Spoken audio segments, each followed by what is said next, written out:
Subscribe कीजिए हमारे YouTube channel को और साथ ही बेल आइकन दबाइए लेटेस्ट वीडियो सबसे पहले देखने के लिए।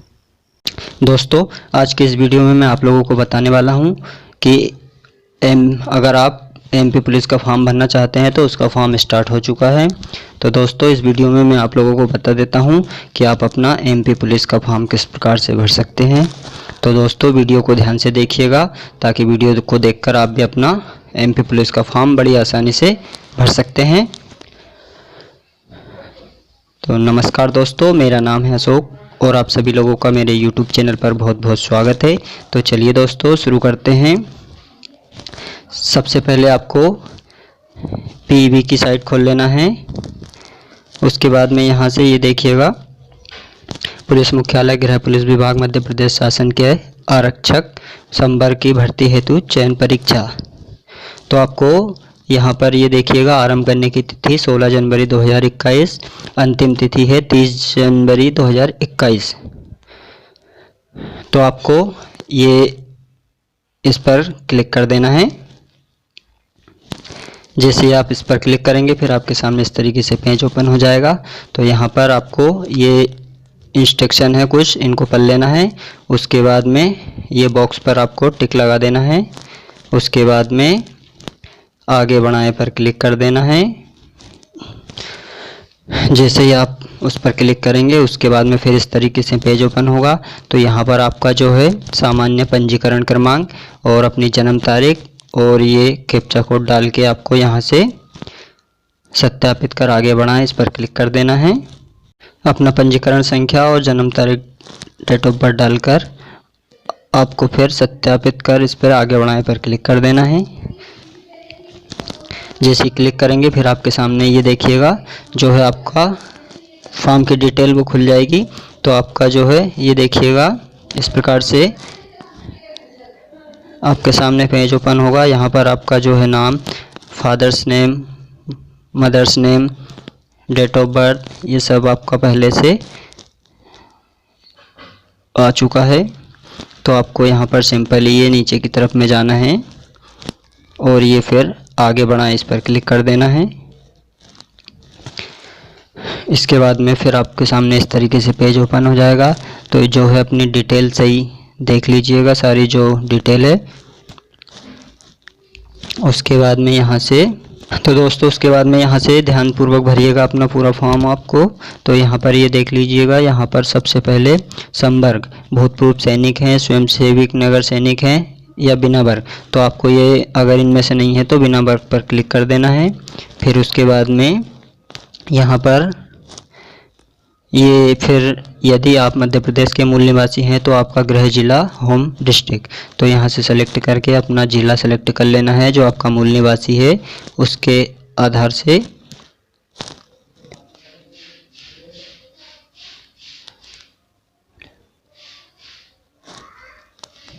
जो भी आपका जिला हो वो यहाँ से आपको सेलेक्ट कर लेना है। फिर उसके बाद में क्या आप शासकीय नगर निगम मंडल सोसाइटी संस्थाओं के कर्मचारी अथवा नगर सैनिक हैं। तो यहाँ पर अगर है तो यस कर देना है, नहीं तो नहीं पर क्लिक कर देना है। फिर उसके बाद में क्या आप विक्रम पुरस्कार सम्मानित खिलाड़ी हैं। तो इस पर है तो हाँ, नहीं तो नहीं। फिर उसके बाद में क्या आप मध्य प्रदेश शासन के अधीन छँटनीशुदा कर्मचारी हैं। तो इस पर नहीं कर देना है आपको। फिर उसके बाद में यदि हाँ तो की गई सेवा की अवधि, ये इसमें कुछ नहीं करना है आपको। फिर यहाँ पर क्या आप विधवा, परित्यक्ता, तलाकशुदा हैं। तो इस पर नहीं है तो नो कर देना है। फिर इसके बाद में क्या आप आदिम जाति, अनुसूचित जाति और अनुसूचित जनजाति एवं पिछड़ा वर्ग कल्याण विभाग की अंतर्जातीय विवाह प्रोत्साहन योजना से पुरस्कृत हैं। तो अगर है तो हाँ कर देना है, नहीं है तो नहीं। फिर यहाँ पर ये इसको देख लीजिएगा ध्यान से, ये जो लिखा है नोटिफिकेशन इसमें। फिर उसके बाद में नीचे की ओर चलते हैं। यहाँ पर सबसे पहले आरक्षक रेडियो। तो रेडियो के पद के लिए जो है आपको 10+2 प्रणाली के अंतर्गत 12वीं कक्षा पास होना चाहिए और इसमें कौशल विकास एवं उद्यमिता मंत्रालय भारत सरकार द्वारा संचालित राष्ट्रीय व्यवसाय प्रशिक्षण NCVT। तो ये आपको ये पढ़ लेना है। उसके बाद में यहाँ पर पोस्ट नंबर 2 आरक्षक DEF तो आरक्षित अनुसूचित जाति अन्य पिछड़ा वर्ग हेतु 10+2 प्रणाली के अंतर्गत 10वीं कक्षा की परीक्षा अथवा हायर सेकेंडरी या उसके समकक्ष और अनुसूचित जनजाति हेतु 8वीं कक्षा अथवा समकक्ष परीक्षा उत्तीर्ण। तो जो है अनुसूचित जनजाति हेतु उन लोगों को 8वीं पास से मान्यता दी है तो वो फॉर्म भर सकते हैं। उसके बाद में यहाँ पर ये आता है नंबर 3 आरक्षक SF। तो यहाँ पर अनारक्षित अनुसूचित जाति तथा अन्य पिछड़ा वर्ग हेतु 10+2 अंतर्गत 10th की 10वीं परीक्षा अथवा हायर सेकेंडरी समकक्ष उत्तीर्ण होना चाहिए और अनुसूचित जनजाति इसमें भी 8वीं पास। फिर उसके बाद में यहाँ पर तो आपको इनमें से कौन से पद के लिए अप्लाई करना है, आपको उस पर टिक लगा देना है। तो जैसे आप ये दोनों में हो तो आप ये दोनों में टिक लगा सकते हैं।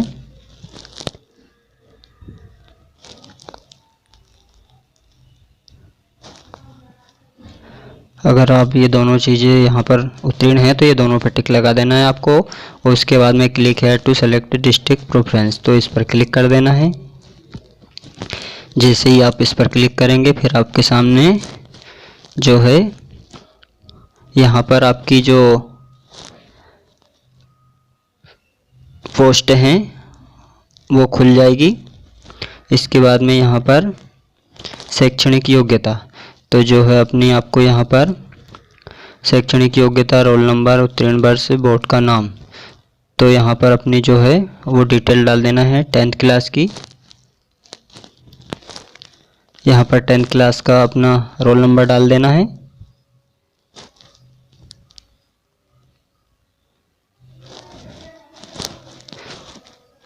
उसके बाद में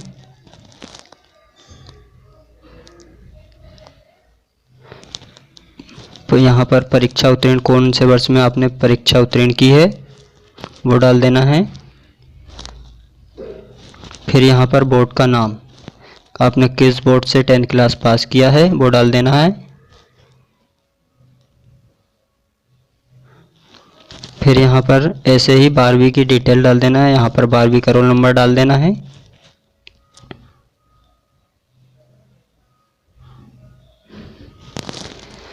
यहाँ पर पासिंग ईयर डाल देना है 12th क्लास का।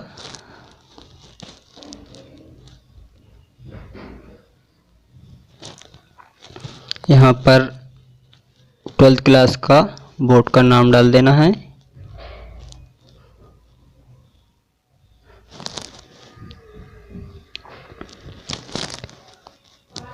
फिर उसके बाद में यहाँ पर ये देखिएगा आपकी जो है पोस्ट है वो यहाँ पर खुल चुकी है। तो यहाँ पर आपको जो है अपनी पोस्ट डाल देना है। फिर आपको यहाँ पर आपके ज़िले के हिसाब से आपकी पोस्टिंग है, आपको जो प्रेफरेंस डालना है वो यहाँ पर सबसे पहले आगर, इसके बाद में अलीराजपुर, फिर इसके बाद में अनूपपुर।